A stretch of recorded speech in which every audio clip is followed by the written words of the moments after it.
हा बोल रे. जेवणात चिकन मध्ये काय आहे? चिकन करी, चिकन मसाला, चिकन फ्राय, चिकन भाजी, चिकन. थांब थांब थांब, भाजी घेऊन ये चिकनची. भाजी पातळ पाहिजे का घट पाहिजे? पातळ घेऊन ये. प्लेटात आणू का ताटात आणू? ताटात आणि ताटात. ताट प्लास्टिकचा आणू का लोखंडाचा आणू? हे प्रभू भावा, लोखंडाचा ताट आण.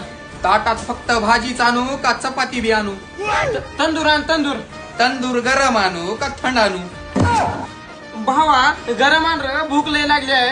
ताटात फक्त चिकनची भाजी आणि तंदूर आणू का भात बी आणू? भावा भात बी आण, भात बी आण. भात दुसऱ्या प्लेटात आणू का त्याच्यातच टाकून आणू? भावा मला नाही जेवायचं, माझी भूक झाली, मी चालू. अरे ओ ऐका की. हट. खत्म.